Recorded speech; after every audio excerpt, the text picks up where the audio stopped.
Expression आ रहा है क्या? सर एक्सप्रेशन ये आ रहा है m1 l cos theta upon m1 m2 minus m1।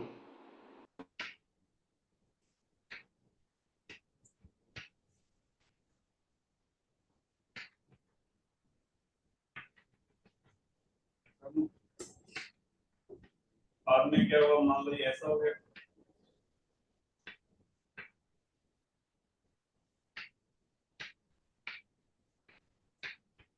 ठीक है। बोर्ड पे देखो, ध्यान देखो, ये चला है मान लो x1, ये चला है तुम्हारा x1, मैं क्या फाइंड आउट करना है, x1 हॉरिजॉन्टल, यस और नो, यस और नो। अगर आप इसमें फोर्सेस देखो, रस्सी में जो फोर्सेज है क्या वो कैंसिल आउट हो जाएंगे क्योंकि वो इंटरनल फोर्सेज है ना। तो बात ना यहाँ बोर्ड पे देखो, तो मास ब्लॉक पे mg नीचे लग रहा है और रिंग पे भी mg नीचे लग रहा है, साथ में एक नॉर्मल भी लग रहा है, इसके साथ अटैच नॉर्मल भी लग रहा हो और साथ में टेंशन भी लग रहा है, टेंशन तो कट गया, केवल mg बचा और नॉर्मली क्या वर्टिकल में। इन दोनों बॉडी पे जो नेट फोर्स लग रहा है कौन से डायरेक्शन में लग रहा है, वर्टिकल में। कौन से में लग रहा है, एक्स में कोई फोर्स नहीं, तो x में हम लगा सकते हैं m1 x1 plus m2 x2 plus m3 x3। y में नहीं लगा सकते, किसमें लगा सकते हैं, x में। क्यों लगा सकते हैं, क्योंकि नेट फोर्स क्या है, 0। तो हम लिखो m1 x1 plus m2 x2 बराबर क्या हो जाएगा, ये 0।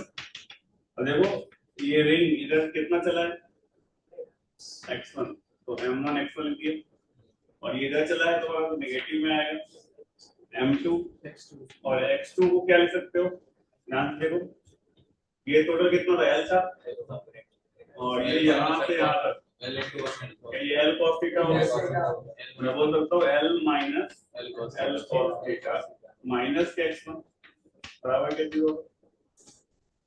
x2 यही है ना, x2 कितना होगा, L minus L cos theta और माइनस x थीटा।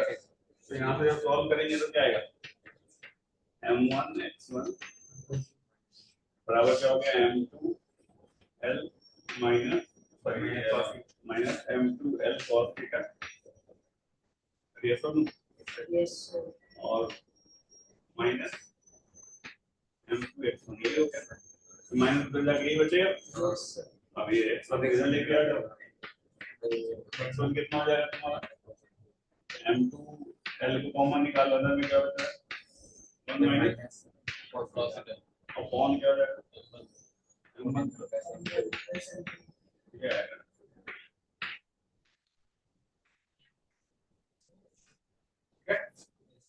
ये कर लो,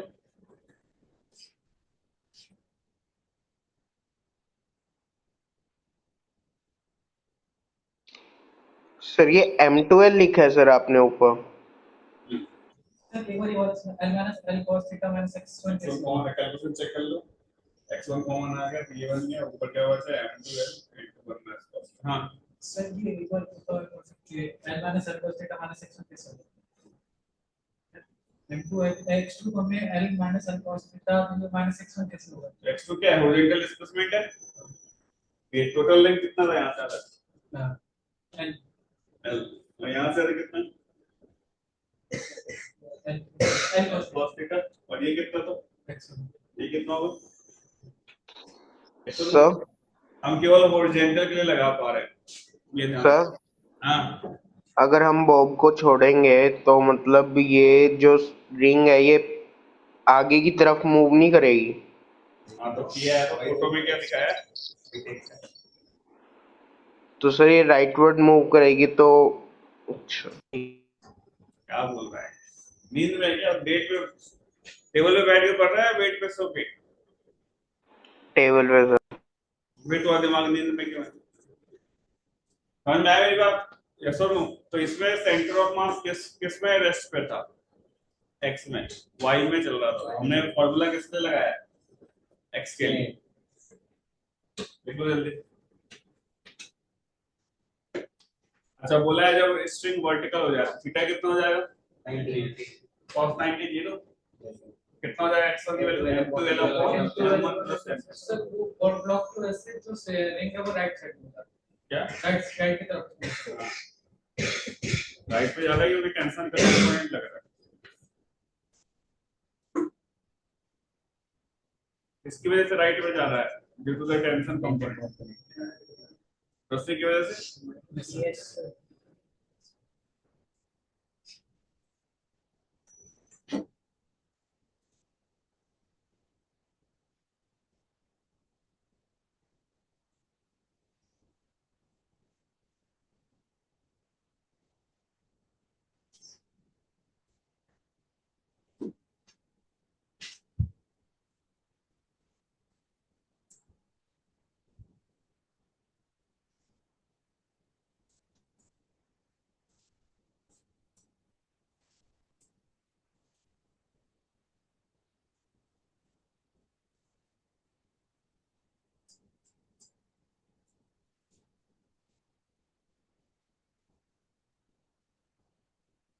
ठीक है, तो सेंटर ऑफ मास केवल एक में ही माइनस माइनस प्लस में m2 और minus m2 into minus x1। अरे राइट में लेके ना उस साइड भाई, लेके ले क्या जोड़ना घटाना भी सिखाऊं क्या मैं 11th 12th क्लास में आके है, फिर देखता ही नहीं है, बिना देखे ही बोलने लगते हैं।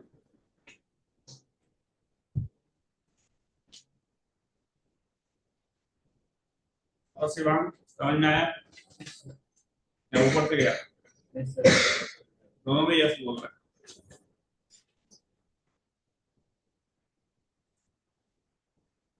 तो दोनों डायरेक्शन चेक करनी है, एक्स में भी और वाई में भी। जिधर नेट फोर्स 0 होगा उधर ही क्या लगाना है, m1 x1 प्लस m2। एक सवाल और कीजिए इसका आ गया था।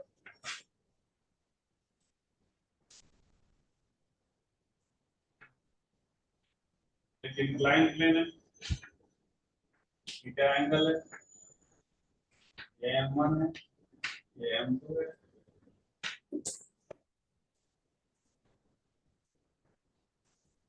ये डिस्टेंस l दिया हुआ है, इसको यहाँ से रिलीज करना, और ये सरफेस स्मूथ सरफेस,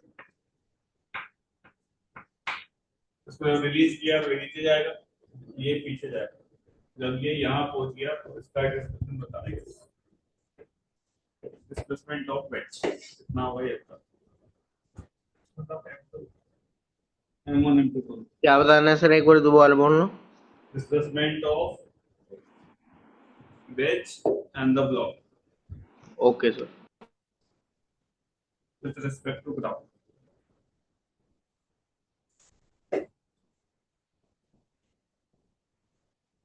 सभी कांटेक्ट क्या है, स्मूथ सरफेस।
इसमें थोड़ा बैठ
करनी है सही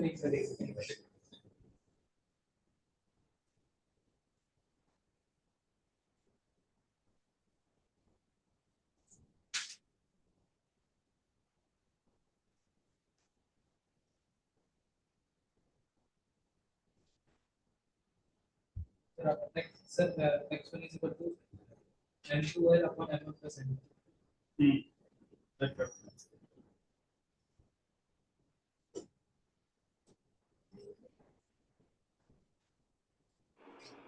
सर मेरा तो आ रहा है minus G sine theta D theta upon D T का होल स्क्वायर।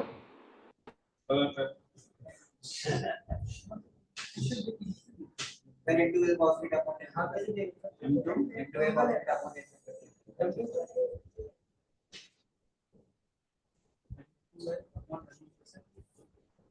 नहीं थीटा है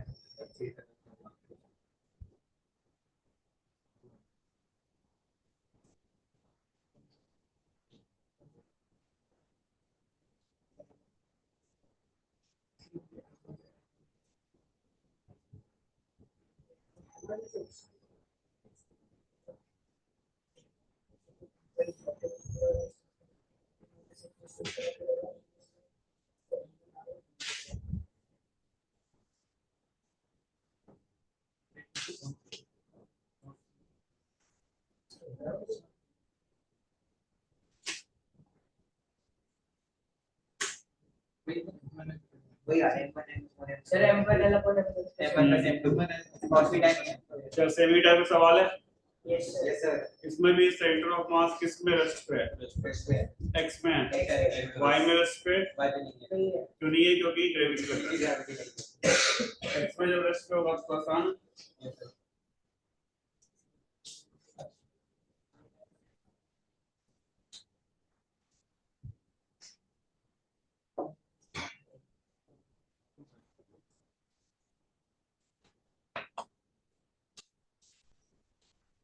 of mass at rest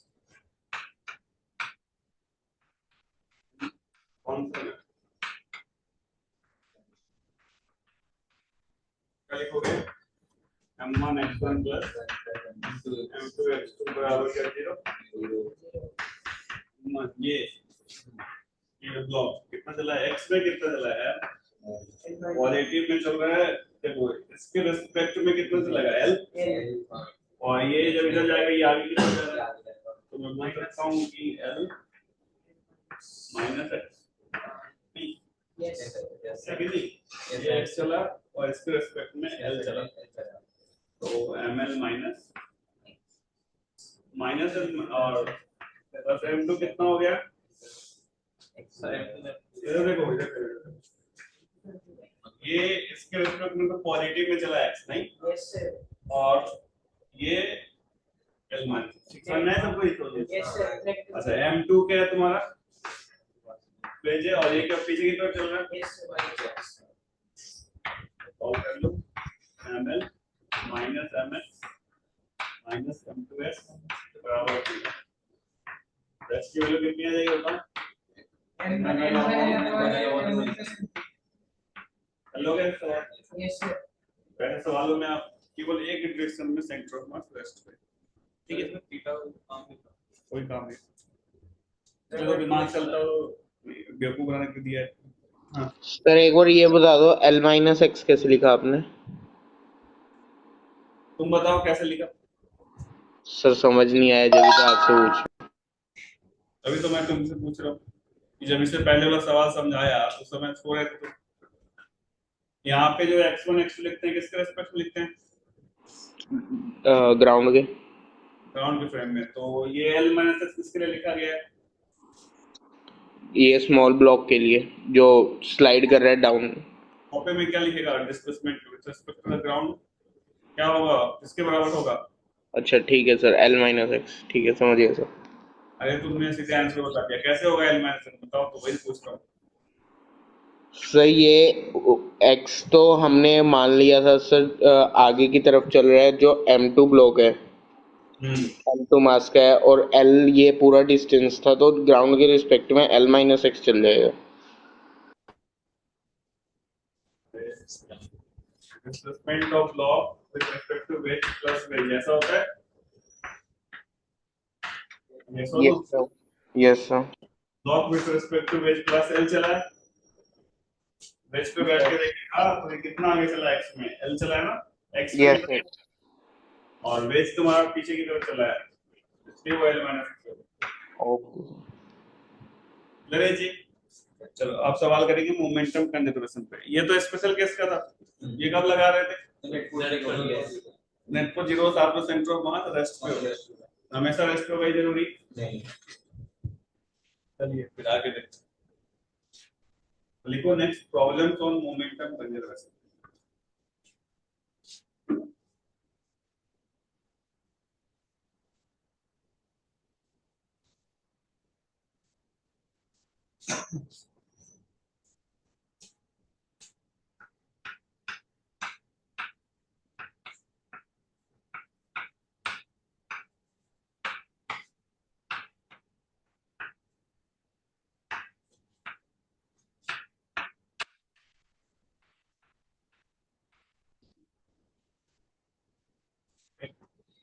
एक है अब हम जो कि एयर में फट रहा है ना और ये मान लो 10 की जगह है स्टार्टिंग में इसकी जो वेलोसिटी वेक्टर थी वो थी आई कैप जे कैप वो के कैप अब का सिनेरियो था टाइम बराबर जब हम इसको देखते हैं टाइम बराबर t पे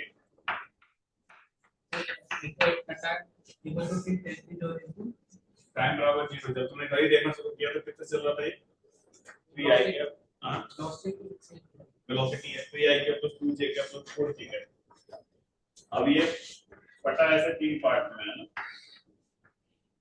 ठीक है ये मान लो 2 kg का है ये मान लो 4 kg का ये कितना बचेगा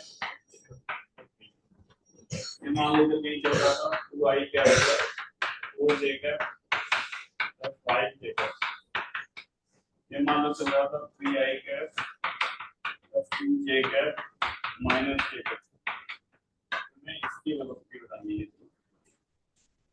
find out the velocity of 4 kg part air में एक्सप्लोर करता है किसमें एक्सप्लोर करता है एयर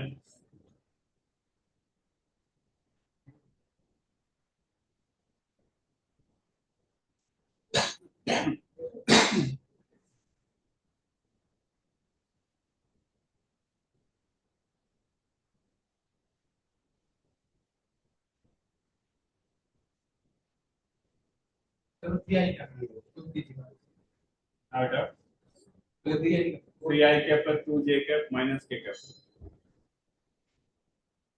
हाँ बस सुन सुन ये सर एक आंसर तो बता दो मुझे ना।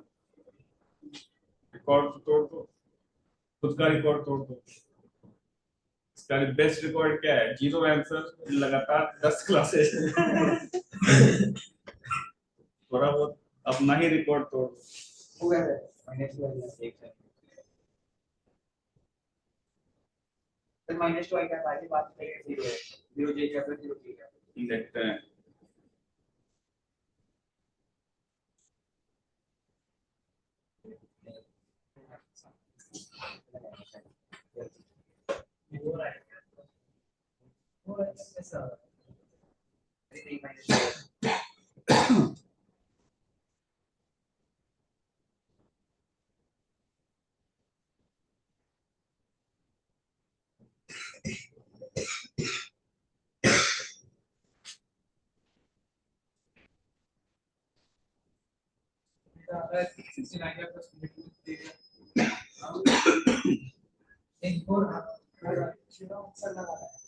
x4 है क्या x4 है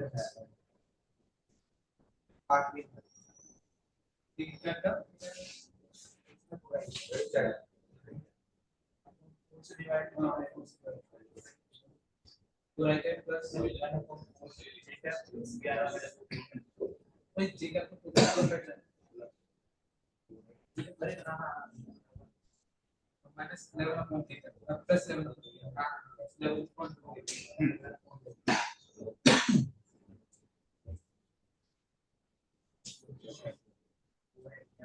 sir 5i cap plus 11/2 k cap.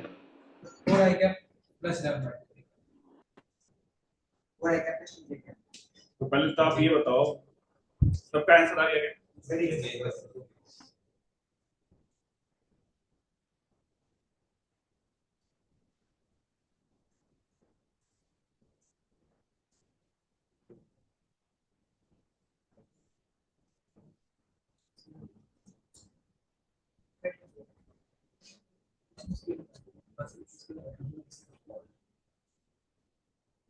Sir बस एक ही चीज कम कैलकुलेट करनी है और केजी का वेलोसिटी कितना आ रहा है? 4i का प्लस 11 मोमेंटम क्या आपका 4 है क्या प्लस 2 j क्या मोमेंटम कंजर्वेशन 2 j क्या भाई j का पास कैसे रहा अभी वो ओवर नहीं होगी ना 4 4 x -1 तो कैसे रहा क्या आ नहीं लगता है 20 और 20 कैलकुलेट ये माइनस हो जाएगा ये माइनस होगा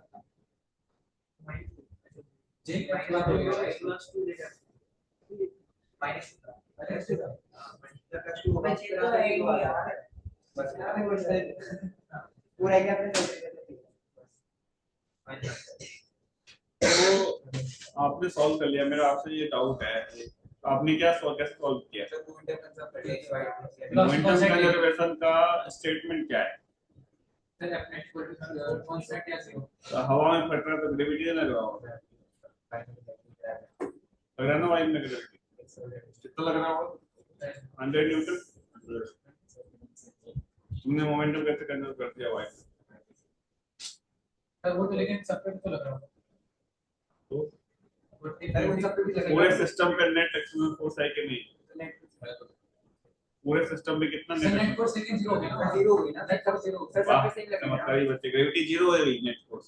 नहीं सबका प्लस करें और बोल सकते हाँ सबका प्लस करेगा, सारे सारे वेक्टर एक ही डायरेक्शन में, 0 कैसे जाएंगे? सबका भी करेगा तो सब पे तो नीचे ही लग रहा है ग्रेविटी, वेक्टर तीनों ऐड हो जाएंगे, कैसे 0 हो गया? मोमेंटम कंजर्व होगा नहीं होगा इस केस में? बाय में नहीं होगा बाकी सब में होगा, वाई में क्यों नहीं होगा? ग्रेविटी है। यहाँ पे ध्यान सुनिए, ये कंफ्यूजन आगे भी आएगा। हर एक डायरेक्शन में मोमेंटम कंजर्व है इसमें, इसका रीजन क्या इधर देखो, भले ही ग्रेविटी लग रहा है 100 न्यूटन का, लेकिन जो एक्सप्लोजन होता है वो काफी खतरनाक फोर्स होता है। क्या होता है? वो जब वो कोई भी चीज एक्सप्लोड करती है ना, अगर हाथ में मान लो एक्सप्लोड कर हाथ फट जाता है, तो उस समय जो इंटरनल फोर्सेस काफी ज्यादा अमाउंट में होते हैं, उस समय आप बाहर के फाइनाइट फोर्स को नेगलेक्ट कर दोगे, कोई दिक्कत? यहाँ पे ग्रेविटी प्रेजेंट है लेकिन फॉर स्मॉल टाइम इंटरवल उसके ऊपर क्या कर रहा है? नेगलेक्ट कर। इसको इंपल्स बोलते हैं। क्या बोलते हैं? इंपल्स। लिख लो चीज को, ये कंफ्यूजन आना चाहिए, लेकिन आप लिख लो कि here momentum is conserved in all the directions despite the presence of gravity. Sir एक बार दोबारा बोलना। Here momentum is conserved in all the directions despite the presence of gravity.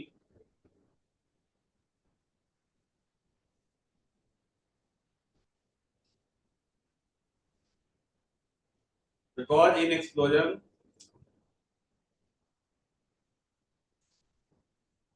finite constant forces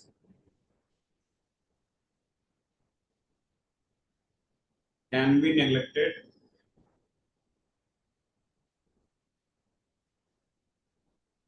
in front of large internal forces for short interval of time.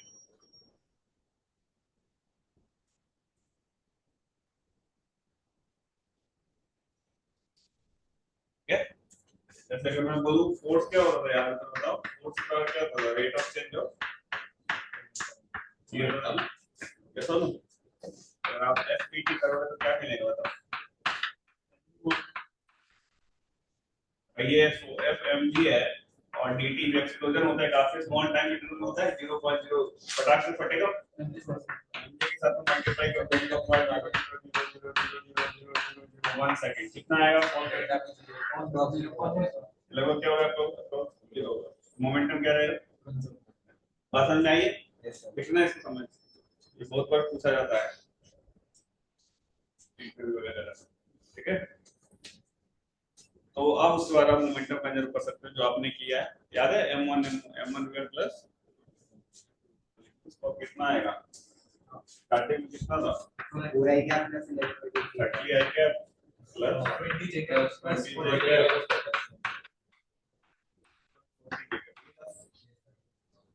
बाद में कितना हो गया?